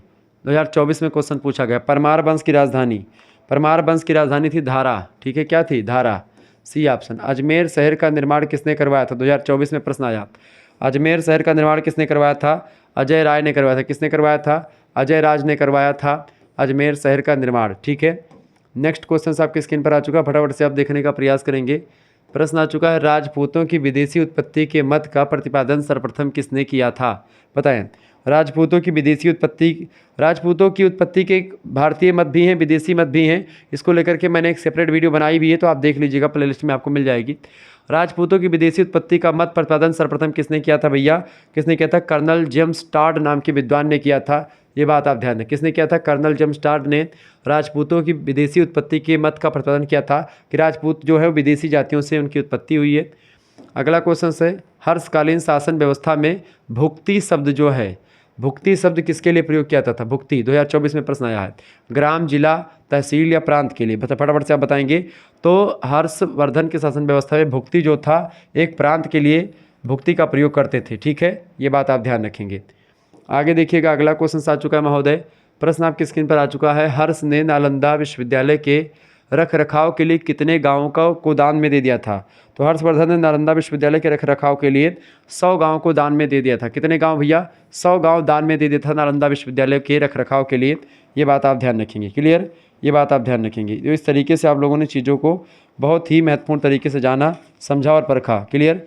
अच्छा, चंद्रबरदाई जो है, चंद्रबरदाई कौन थे? तो एक चंद्रबरदाई जो पृथ्वीराज रासो के लेखक हैं। पृथ्वीराज रासो के लेखक कौन है? प्रश्न आपसे पूछेगा, चूँकि 1206 तक के इतिहास के बारे में आपको पढ़ना है। तो पृथ्वीराज रासो या पृथ्वीराज चौहान के बारे में आपको जानना। पृथ्वीराज रासो रचना है, इसके लेखक कौन है? चंद्रबरदाई हैं। प्रश्न खूब पूछा जाता है चंद्रबरदाई में। अगले प्रश्न में रखूँगा चंद्रबरदाई। ठीक है, चंद्रबरदाई एक लेखक हैं जो पृथ्वीराज चौहान मतलब पृथ्वीराज चौहान के बारे में लिखते हैं। पृथ्वीराज रासो पुस्तक लिखते हैं। ठीक है, पृथ्वीराज विजय किसने लिखी है? तो जयानक ने लिखी। पृथ्वीराज विजय के लेखक कौन है भैया? पृथ्वीराज विजय एक रचना है, पृथ्वीराज विजय। देखिए, दोनों में अंतर स्पष्ट कर लीजिएगा। पृथ्वीराज रासो की रचना चंद्रबरदाई ने करी है। पृथ्वीराज विजय जो रचना है, इसको किसने लिखा है? जयानक ने लिखा है। किसने लिखा है? जयानक ने लिखा है। ध्यान रखें, किसने लिखा है? जयानक ने लिखा है। तो पृथ्वीराज विजय ये लिखा है जयानक महोदय ने, और पृथ्वीराज रासो ग्रंथ किसने लिखा है? चंद्रबरदाई ने लिखा है। दोनों ग्रंथ आप ध्यान रखेंगे। ये प्रश्न परीक्षा की दृष्टि से बहुत ही महत्वपूर्ण है। परीक्षा में आप गलती कर देते हैं। पृथ्वीराज रासो, चंद्रबरदाई, पृथ्वीराज विजय, जयानक, दोनों रचनाएं एक प्रकार से चौहान वंश या चाहमान वंश के बारे में बताती हैं या उसके आसपास के इतिहास के बारे में बहुत अच्छे तरीके से डिस्क्राइब करती हैं। क्लियर, ये बात आप ध्यान रखेंगे। और भी प्रश्न एक प्रकार से मैंने रखे हैं, लेकिन उससे पहले अगर आपको एक प्रकार से PDF वगैरह प्राप्त करनी है किसी भी सब्जेक्ट की, तो उसके लिए एक प्रकार से इन्फॉर्मेशन दे दूँ। कोर्स लेना हिंदी का, sociology, geography, political science, history, ancient history, सभी का एक प्रकार से क्लास आपकी होती है। 91 61 93 60 62 पर SMS करके तुरंत ज्वाइन हो जाएं। ठीक है, और पेपर आपका बचा हुआ है, पेपर के अंतिम क्षणों में मैराथन क्लास और ये सब क्लास होने वाली हैं। तो आपको ग्रुप में सारी क्लास मिलती रहेंगी, उसका PDF भी आपको मिल जाएगा लगे हाथ। तो आपकी बेहतर से बेहतर तैयारी हो जाएगी, और मात्र 100 रुपीज़ में आपको सारी चीज़ें मिल जाएंगी। यहाँ पर सभी सब्जेक्ट के PDF आपको यहाँ पर मिलेंगे, जितने भी आपके सब्जेक्ट हैं। यहाँ पर सभी सब्जेक्ट के PDF में एक प्रकार से आपका जो को करिकुलर वाला कोर्स होता है, को करिकुलर में आपका क्या है, जैसे आपका पढ़ता है फूड न्यूट्रिशन एंड हाइजीन, उसका पूरा का पूरा आपको तैयारी हो जाएगी ऑब्जेक्टिव वाली। साथ ही साथ आपके सभी सब्जेक्ट, ठीक है, सभी सब्जेक्ट की तैयारी आपकी होने वाली है। आपको एक प्रकार से करना क्या है, इसी नंबर पर आपको अपना नाम, ठीक है, अपनी यूनिवर्सिटी का नाम, ठीक है, और साथ ही साथ आपके कौन कौन से सब्जेक्ट हैं, आप सब्जेक्ट अपने बता दीजिएगा। आप किस सेमेस्टर में हैं आप वो बता दीजिएगा। ठीक है, तो जब आप एक प्रकार से ये सब SMS करेंगे इतना सब डिटेल में आप, और बोलेंगे सर जी हमको कोर्स ज्वाइन होना है, या आप इतना नाम लिख करके भेज देंगे, मुझे पता चल जाएगा कि आपको कोर्स में ज्वाइन होना है। मात्र आपको एक प्रकार से आपके पास एक स्कैनर मैं सेंड करूँगा, उसी पर एक प्रकार से आपको मात्र 100 रुपीज़ जो है वो सेंड कर देने होंगे। उसके बाद में ग्रुप से आपको, व्हाट्सएप ग्रुप है, उससे आपको क्या कर दिया जाएगा, ऐड कर दिया जाएगा। ठीक है, उसमें क्या होगा, आपको सब्जेक्ट, सारे सब्जेक्ट के आपको PDF नोट्स मिलेंगे। ठीक है, प्लस में आपको वहाँ पर वीडियो लेक्चर्स भी मिलेंगे, जो भी क्लास अभी तक हो चुकी है उनकी प्लेलिस्ट की वीडियो मिल जाएगी। साथ ही साथ आपको लाइव क्लास जो होगी उसकी इन्फॉर्मेशन वहाँ पर मिलेगी। इसके साथ ही साथ आपको जो विभिन्न विश्वविद्यालय में क्वेश्चन पेपर होंगे उनकी PDF वगैरह आपको मिलती रहेगी। साथ ही साथ वो साल फॉर्म में जो होंगी वो भी आपको एक प्रकार से करवाते रहेंगे। तो इस तरीके से बहुत ही बेहतर तैयारी आपकी हो जाएगी। तो आप में से जिन भी छात्राओं को ज्वाइन होना कोर्स में, आप ज्वाइन हो सकते हैं। फटाफट से SMS करके 91 193 60 62 में मात्र और मात्र मात्र 100 रुपीज़ में सभी सब्जेक्ट की PDF आपको यहाँ पर उपलब्ध करवाई जाएगी, जो भी आपके सब्जेक्ट होंगे। फटाफट से अपना नाम, यूनिवर्सिटी का नाम, सब्जेक्ट नेम और जो है सेमेस्टर का नेम SMS करके तुरंत ज्वाइन हो जाए ग्रुप में। मात्र 100 रुपीज़ की बात है, क्योंकि अगर आप कोई बुक खरीदोगे, सीरीज खरीदोगे तो लगभग आप मान के चलिए 300-400 रुपये 500 रुपये का आपका हो जाएगा, और मात्र 100 रुपीज़ में आप सारी चीज़ें प्राप्त कर पाएंगे। तो आपके लिए बहुत ही बेहतर है, फटाफट से SMS करके ज्वाइन हो जाएं। कोई बहुत बड़ी बात नहीं यहाँ पर ज्वाइन करना। अगर आप नहीं चलाते हैं कुछ भी तो आप किसी दूसरे से भी करवा सकते हैं, दुकान पर जाकर के आप करवा सकते हैं, ठीक है। तो मात्र 100 रुपीज़ में आपको सारी चीज़ें दी जा रही, बड़ी व्यवस्था करी गई। शुक्ला स्टडी पॉइंट के द्वारा एक बहुत बड़ा कदम उठाया गया आप लोगों के लिए, ताकि आप लोग बेहतर से बेहतर जानकारी प्राप्त कर सकें और तैयारी कर सकें। चले आगे बढ़ते हैं, भी चीज़ों को जानने का प्रयास करते हैं। फटाफट से एक बार वीडियो को लाइक और शेयर करते रहिएगा। ऐसे ही इन्फॉर्मेटिव वीडियो मैं लगातार आपके लिए लाता रहता हूँ, ठीक है। चले आपकी स्क्रीन पर आ चुका है भैया, बहुत ही इन्फॉर्मेटिव एक प्रकार से क्वेश्चंस। ये सब क्वेश्चन पिछले वर्ष पूछे गए और पिछले 2-3 वर्षों में आए हुए हैं। बाकी और क्वेश्चंस आपके लिए मैं लाता रहूँगा, ठीक है। तो परेशान होने की आपको बिल्कुल भी ज़रूरत नहीं पड़ेगी किसी भी तरीके से। प्रश्न आपकी स्क्रीन पर आ चुका है। किताब उल हिंद बहुत ही फेमस पुस्तक है, परीक्षा में प्रश्न आया है। किताब उल हिंद से किसकी रचना, मतलब किसकी रचना है, 2023 में क्वेश्चन पूछा गया। किताब उल हिंद जो है ये अल बरूनी, जो कि एक इतिहासकार है, विदेशी यात्री है, ये आया था भारत में। इसने किताब उल हिंद लिखा था, मतलब भारत के इतिहास के बारे में जानकारी इसमें मिलती है। अगला प्रश्न, निम्नलिखित में से किसे जो है किसे एक प्रकार से क्या कहते हैं, किसे बुद्ध किशन कहा जाता है। बुद्ध किशन किसको कहते हैं, महमूद गजनवी को बुद्ध किशन कहते हैं। महमूद गजनवी जो है एक प्रकार से ये भारत में 17 बार आक्रमण करने वाला वो है। सोमनाथ मंदिर पर किसने आक्रमण किया था, महमूद गजनवी ने किया था, ठीक है। ये बात ध्यान रखेंगे। मोहम्मद बिन कासिम 712 ईस्वी में जो ताहिर नाम के एक राजा है उन पर आक्रमण करता है। तो 712 में सबसे पहले आपसे पूछेगा कि जो मुगल या मुस्लिम आक्रांता है, तुर्क वगैरह जो आए, कब आए, सबसे पहले 712 ईस्वी में आए। मोहम्मद बिन कासिम जो है सबसे पहले आने वाला भारत में है, ठीक है। मोहम्मद गौरी कौन था, मोहम्मद गौरी जो था यहाँ पर आक्रमण करके मोहम्मद गौरी ने कौन से 2 युद्ध लड़ा। मोहम्मद गौरी ने 3 युद्ध बेसिकली। एक युद्ध लड़ा 1191 में किससे, पृथ्वीराज चौहान से, जिसमें पृथ्वीराज चौहान ने इसको मोहम्मद गौरी को दौड़ा के मारा। फिर इसके बाद में 1192 समय आता है। 1192 में जब इसको मोहम्मद गौरी को छोड़ देते हैं, मोहम्मद गौरी फिर से आता है और कुछ लोगों की मदद से, यहाँ के राजाओं की मदद से, जैसे जयचंद की मदद से, जयचंद भी धोखा देते हैं पृथ्वीराज चौहान को, ठीक है। चूँकि जयचंद की पुत्री थी संयोगिता, संयोगिता का स्वयंवर हो रहा था और पृथ्वीराज चौहान जाकर के संयोगिता का वर्ण करके ले आते हैं। क्योंकि संयोगिता पृथ्वीराज चौहान का वर्ण पहले से कर चुकी थी, उनकी मूर्ति बना करके उसमें माला डाल चुकी थी, ठीक है। यानी कि वर्ण उन्होंने पृथ्वीराज चौहान का ही किया था। संयोगिता ने बड़ी खूबसूरत थी, तो उनकी संयोगिता का हरण किसने कर लिया था, पृथ्वीराज चौहान जी ने कर लिया था। पृथ्वीराज चौहान जब इनका हरण करके लेकर के चले आते हैं, तो ऐसे में जो जयचंद है उसके दिमाग में एक प्रकार से बड़ा वो ग्लानि, और वो सोचता है कि इसको किस तरीके से बदला लेंगे। पृथ्वीराज चौहान की पोल बता देता है कौन, मोहम्मद गौरी को, मतलब जयचंद। इसीलिए कहते हैं कि आज जयचंदों की भारत में कमी नहीं है। जयचंद मतलब कि जो है जो अपने को धोखा दे। तो मोहम्मद गौरी 1192 में तराइन का द्वितीय युद्ध लड़ता है पृथ्वीराज चौहान से। पृथ्वीराज चौहान उसमें पराजित होते हैं, ठीक है। ये बात आप ध्यान रखेंगे। और इसके अलावा साथ ही साथ मोहम्मद गौरी यहाँ पर एक प्रकार से विजयी होता है, और वो शासन पूरा जो दिल्ली की सत्ता थी मोहम्मद गौरी के हाथों में चली जाती है। मोहम्मद गौरी का एक प्रकार से जो है गुलाम था कुतुबुद्दीन ऐबक। कुतुबुद्दीन ऐबक जो था इसके बाद में जो है गद्दी पर बैठता है। फिर कुतुबुद्दीन ऐबक का एक दामाद होता है और गुलाम भी होता है, उसका नाम था इल्तुतमिश। वो गद्दी पर बैठता है और 1206 ईस्वी में आकर के आप देखेंगे कि गुलाम वंश की स्थापना होती है, दिल्ली सल्तनत यही शुरू हो जाता है। तो 1206 ईस्वी तक हमको पढ़ना है, यानी कुतुबुद्दीन ऐबक तक ही पढ़ना। कुतुबुद्दीन ऐबक भी बाद में हम उसको अगले जब आप सेकंड सेमेस्टर में जाएंगे तो कुतुबुद्दीन ऐबक के बारे में, इल्तुतमिश के बारे में, पूरा दिल्ली सल्तनत और पूरा मुगल वंश आपको पढ़ना पड़ेगा, जिसमें बाबर, अकबर, हुमायूं, ठीक है, शाहजहाँ, ठीक है, और औरंगजेब, इन सभी के बारे में आप जानेंगे, जहांगीर के बारे में। क्लियर, ये बात आप ध्यान रखेंगे। तो इस तरीके से आपको मैंने चीज़ें क्लियर कर दी। अब प्रश्न क्या पूछा गया है कि जो है बुद्ध किशन कहा किसको कहते थे, महमूद गजनवी को बुद्ध किशन कहते थे। बी ऑप्शन इसका राइट आंसर होगा। आगे देखेंगे, अगला क्वेश्चन आ चुका है भैया। प्रश्न, चीनी यात्री ह्वेनसांग जो था किस शासक के शासनकाल में भारत आया था।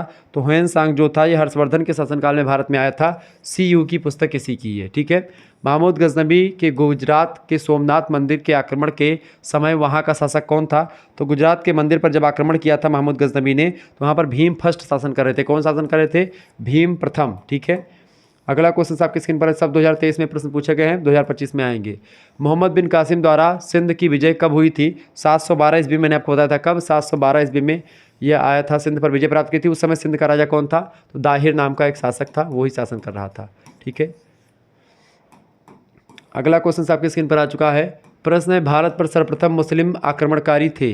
भारत पर सर्वप्रथम मुस्लिम आक्रमणकारी कौन थे? गजनी। गजनी जो थे वो सबसे पहले मोहम्मद गजनबी जो था, महमूद गजनबी, वो मुस्लिम आक्रमणकारी में सबसे पहले गजनी के शासक थे, मतलब गजनी के लोगों ने आक्रमण किया था। ठीक है, गजनी एक स्थान पड़ता है। अगला क्वेश्चन आपकी स्क्रीन पर आ चुका है, फटाफट से आप देखने का प्रयास करेंगे। प्रश्न, यह युद्ध कौन सा है जिसमें या जिससे भारत में मुस्लिम शक्ति की स्थापना हो जाती है? किस युद्ध के द्वारा भारत में मुस्लिम शक्ति की स्थापना हो जाती है? तराइन के द्वितीय युद्ध में। तराइन का द्वितीय युद्ध कब हुआ था भैया? तराइन का द्वितीय युद्ध हुआ था 1192 ईस्वी में। तराइन का प्रथम युद्ध हुआ था 1191 ईस्वी में, ध्यान रखेंगे। पानीपत का प्रथम युद्ध होता है कब? 1526 ईस्वी में, बाबर और इब्राहिम लोदी के बीच में। सेकंड सेमेस्टर में पढ़ना है, ठीक है, ये बात आप ध्यान रखेंगे। और पानीपत का द्वितीय युद्ध होता है 1554 या आसपास, हाँ 1554 के आसपास, हेमू और अकबर के बीच में होता है। हेमू उस समय हिंदू शासक होता है और अकबर जो है 9 वर्ष का होता है, और बैरम खां जो थे, ठीक है, उनके नेतृत्व में एक प्रकार से युद्ध लड़ा जाता है। यह आपको सेकंड सेमेस्टर पढ़ना। अगला क्वेश्चन से, मोहम्मद गौरी को सर्वप्रथम किसने पराजित किया था? मोहम्मद गौरी को सबसे पहले किसने पराजित किया था भैया? मोहम्मद गौरी को सर्वप्रथम किसने पराजित किया था? भीम सेकंड ने इसको पराजित किया था सबसे पहले। ऑप्शन नंबर इसका बी करेक्ट आंसर होगा। पृथ्वीराज चौहान ने भी पराजित किया था इसको, लेकिन बाद में उससे। ठीक है, अगला क्वेश्चन से, मोहम्मद गौरी ने जयचंद को किस युद्ध में पराजित किया था? तो चंदावर के युद्ध में पराजित किया था। किस युद्ध में भैया? चंदावर के युद्ध में पराजित किया था। चंदावर का युद्ध कब हुआ था? चंदावर का युद्ध हुआ था 1194 में। कौन सा युद्ध? चंदावर का युद्ध। चंदावर का युद्ध कब हुआ था? 1194 ईस्वी में चंदावर का युद्ध हुआ था जयचंद और मोहम्मद गौरी के बीच में, जिसमें जयचंद को पराजित होना पड़ा था। ठीक है, ये बात आप ध्यान रखेंगे। आगे बढ़ते और भी चीज़ों को जानने का प्रयास करते हैं। फटाफट से वीडियो को लाइक कर दीजिएगा। चैनल पर अगर नए हैं तो फटाफट वीडियो को एक प्रकार से लाइक और चैनल को सब्सक्राइब भी करते रहिएगा, क्योंकि आप नए नए अभी आए हैं और यहाँ पर एक प्रकार से बहुत ही इन्फॉर्मेटिव एक प्रकार से लेक्चर्स आपको दिए जाते हैं। तो फटाफट से वीडियो को लाइक करके आप चीज़ों को समझ सकते हैं, जान सकते हैं और परख सकते हैं, क्योंकि शुक्ला स्टडी पॉइंट बहुत ही बेहतर जानकारी आपके लिए प्रोवाइड करवाता रहा हमेशा से। चले, प्रश्न आपकी स्क्रीन पर आ चुका है भैया। अरब आक्रमण के समय सिंध का शासक कौन था? यानी जब अरब लोगों ने आक्रमण किया था उस समय सिंध पर कौन शासन कर रहा था? 2024 में क्वेश्चन पूछा गया है। तो राजा दाहिर, मैंने आपको बताया था, राजा दाहिर शासन कर रहा था उस समय। 712 ईस्वी में आक्रमण किसने किया था? उसका नाम था मोहम्मद बिन कासिम। ठीक है, ये अरब आक्रमणकारी थे, मोहम्मद बिन कासिम। मोहम्मद बिन कासिम। नेक्स्ट क्वेश्चन आप देखेंगे, प्रश्न आ चुका है, मोहम्मद बिन कासिम ने भारत पर आक्रमण कब किया था? 2024 में प्रश्न पूछा गया। मोहम्मद बिन कासिम ने भारत पर आक्रमण कब किया था? 712 ईस्वी में किया था। ये ऑप्शन राइट आंसर होगा। इस्लाम के 4 प्रमुख खलीफा कौन थे? 2024 में क्वेश्चन पूछा गया है, बताएं। तो उसमें मतलब इस्लाम धर्म के 4 प्रमुख खलीफाओं में एक का नाम है अबू बकर, दूसरा है उमर, तीसरा है उस्मान और अली। ठीक है, तो अबू बकर, उमर, उस्मान और अली, ये 4 खलीफा जो है एक प्रकार से इस्लाम धर्म के प्रमुख 4 खलीफाओं में नाम आता है। ये ऑप्शन ध्यान रखें, कौन कौन से? अबू बकर, उमर, उस्मान और अली। क्लियर। नेक्स्ट क्वेश्चन आप देखेंगे। अगला प्रश्न आपकी स्क्रीन पर आ चुका है, गजनबी वंश की स्थापना किसने की थी? बताएं। महमूद गजनबी, सुबुक्तगीन, इस्माइल या अल्पतगीन? तो गजनबी वंश की स्थापना किसने करी थी? सुबुक्तगीन ने करी थी। किसने करी थी भैया? सुबुक्तगीन। सुबुक्तगीन ने किसकी स्थापना करी थी? गजनबी की स्थापना करी थी, ध्यान रखेंगे इस बात को। अगला क्वेश्चन है, तराइन का युद्ध किसके बीच में हुआ था? 2024 में प्रश्न पूछा गया है। तराइन का युद्ध बेसिकली हुआ था पृथ्वीराज चौहान और मोहम्मद गौरी के बीच में हुआ था। 2 युद्ध हुए थे, एक 1191 में प्रथम युद्ध और 1192 में द्वितीय युद्ध। ठीक है, 1191 वाला पृथ्वीराज चौहान जीते थे, 1192 में पृथ्वीराज चौहान की मृत्यु हो जाती है। अगला प्रश्न आपकी स्क्रीन पर आ चुका है। प्रश्न देखें सभी लोग, अरबों के सिंध विजय का विस्तृत उल्लेख किस ग्रंथ में मिलता है? तो अरबों के सिंध विजय का जो विस्तृत उल्लेख मिलता है वो ग्रंथ है चचनामा। ठीक है, चचनामा नाम की पुस्तक है, इसमें एक प्रकार से मिलता है। ठीक है, अरबों के सिंध विजय का विस्तार से वर्णन। अगला प्रश्न, मोहम्मद गौरी के पश्चात उसके भारत विजित प्रदेशों का शासक कौन बना था? तो मोहम्मद गौरी के बाद में जो शासक बना था वो बना था कुतुबुद्दीन ऐबक। कुतुबुद्दीन ऐबक कौन था? ये गुलाम था। किसका गुलाम था भैया? ये किसका गुलाम था? कुतुबुद्दीन ऐबक। ये गुलाम था मोहम्मद गौरी का। ठीक है, और मतलब कि कुतुबुद्दीन ऐबक का दामाद भी था और गुलाम भी था। कौन? इल्तुतमिश। यानी गुलाम और एक प्रकार से दामाद भी था। कौन था? दामाद भी था और गुलाम भी था, इल्तुतमिश। ठीक है, ये बात ध्यान रखेंगे। किसका? जो है कुतुबुद्दीन ऐबक का।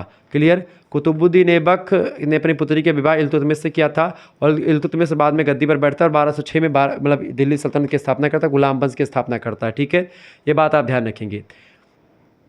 इल्तुतमिश के बारे में हम लोग सेकंड सेमेस्टर में पढ़ते हैं, ठीक है, ये बात आप ध्यान रखें। और इसीलिए इल्तुतमिश को एक शब्द प्रश्न पूछा आता है और आपसे भी पूछा सकता है इसी में भी, गुलामों का गुलाम किसे कहते हैं, ठीक है, गुलामों का गुलाम, गुलामों का गुलाम किसे कहते हैं, तो इल्तुतमिश को ही गुलामों का गुलाम भी कहा जाता है, जो कि ये एक प्रकार से गुलामों का गुलाम इसलिए चूँकि मोहम्मद गौरी का गुलाम कौन था, कुतुबुद्दीन ऐबक, कुतुबुद्दीन ऐबक का गुलाम था इल्तुतमिश, इस वजह से इसको गुलामों का गुलाम भी कहते हैं। क्लियर, ध्यान रखेंगे। तो इसका करेक्ट आंसर क्या हो जाएगा, इसका करेक्ट आंसर हो जाएगा कुतुबुद्दीन ऐबक जो था ये भारत विजित प्रदेशों का शासक बना मोहम्मद गौरी के बाद में। अगला क्वेश्चन आपकी स्क्रीन पर आ चुका, भारत में अरबों ने सर्वप्रथम किस प्रदेश पर आक्रमण किया था, तो भारत में अरबों ने सबसे पहले आक्रमण किया था सिंध पर। कहाँ पर आक्रमण किया था, सिंध पर 712 में राजा दाहिर शासन कर रहे थे वहाँ पर। क्लियर, तो आप लोगों ने चीज़ों को समझा और ऐसे ही प्रश्न आपकी परीक्षा के दृष्टिकोण से बहुत ही महत्वपूर्ण होते हैं। तो ये सब प्रश्न आप जो है वीडियो में आपने देखा और चीज़ें ऐसे ही मैं हर एक सब्जेक्ट का एक प्रकार से मॉडल पेपर देता हूँ जो कि एक प्रकार से बहुत ही इन्फॉर्मेटिव होता है। तो आप सभी लोग एक प्रकार से मॉडल पेपर ऐसे ही सोशियोलॉजी का मैंने कल दिया था, आपने सोशियोलॉजी क्लास देखी होगी जिसमें मैंने बहुत सारे प्रश्नों को एक प्रकार से विस्तार समझाया। ये प्रथम वर्ष प्रथम सेमेस्टर में introduction to basic concept of sociology पढ़ना पड़ता है। आपने एक क्लास देखी सोशियोलॉजी की, इसमें 100 से अधिक ऑब्जेक्टिव टाइप के प्रश्नों को मैंने बहुत ही विस्तार से बहुत ही बारीकी के साथ आपको समझाया चीज़ों को। तो निश्चित तौर पर आपकी समझ में आया होगा सोशियोलॉजी का वीडियो, ठीक है। बाकी आज हमने क्या देखा भाई, आज हम लोगों ने देखा कि हमने हिस्ट्री का देखा, ऐसे ही एंशिएंट हिस्ट्री का, ऐसे ही एक प्रकार से आपका शिक्षा शास्त्र का, पॉलिटिकल साइंस का, हिंदी का, इंग्लिश का, सभी सब्जेक्ट का आएगा। तो बिल्कुल आप परेशान ना हो, आपके लिए एक प्रकार से लगातार मेहनत कर रहा हूं मैं और ऐसे ही मेहनत करता रहूँगा, ठीक है। तो वीडियो को लाइक कर दीजिएगा, चैनल पर अगर नए आए तो सब्सक्राइब जरूर कर दीजिएगा, क्योंकि इसी प्रकार से इन्फॉर्मेटिव वीडियो मैं लगातार आपके लिए लाता रहता हूँ, ठीक है। धन्यवाद, जय हिंद, जय भारत। आप सभी का बहुत बहुत धन्यवाद हमारे जुड़ने के लिए। सभी लोगों को गुड नाइट, गुड नाइट भाई, सभी लोगों को good night, I love you, बहुत बहुत धन्यवाद आप सभी का। तो सोशियोलॉजी, पॉलिटिकल साइंस, हिस्ट्री सभी का एक प्रकार से आपको मिलता रहता है। तो आप सभी लोग फटाफट से कोर्स ज्वाइन कर सकते हैं। हाँ, इन्फॉर्मेशन आपके लिए मैंने दे दी कई बार, लेकिन फिर भी आप फिर से एक बार जान लें कि अगर आपको एक प्रकार से ज्वाइन होना है, पीडीएफ वगैरह प्राप्त करनी है सभी चीज़ों की, तो आप एसएमएस कर दीजिएगा किस पर भैया, 91 61 93 60 62 पर आपको एसएमएस करना है। आपको सब बीए में आप हैं और आपके सभी सब्जेक्ट के कोर्स वहाँ पर मिल जाएंगे। अपना नाम, अपनी यूनिवर्सिटी का नाम, ठीक है, और अपने सब्जेक्ट्स नेम और अपना सेमेस्टर, ये सब आप लिख करके भेज दीजिएगा। मात्र 100 रुपीज़ में आपको कोर्स पूरा का पूरा प्रोवाइड करवा दिया जाएगा। इसमें आपको एक प्रकार से सारे सब्जेक्ट के पीडीएफ नोट्स आपको मिलेंगे, वीडियो लेक्चर्स मिलेंगे, ठीक है। साथ ही साथ आपको एक प्रकार से लाइव क्लासेस की एक प्रकार से लिंक ग्रुप में मिलती रहेगी और इस तरीके से आपकी क्लासेस की तैयारी विधिवत तरीके से हो जाएगी। परेशान ना हो, पूरा सिलेबस आपका एक प्रकार से मैं जो है मॉडल पेपर के माध्यम से, महासंग्राम रिवीजन क्लास के माध्यम से कवर कर दूंगा। तो बिल्कुल टेंशन लेने की आपको ज़रूरत नहीं पड़ेगी। शुक्ला डी पॉइंट आपके साथ लगातार बना हुआ है। धन्यवाद, बहुत बहुत धन्यवाद आप सभी का, ठीक है। चलें।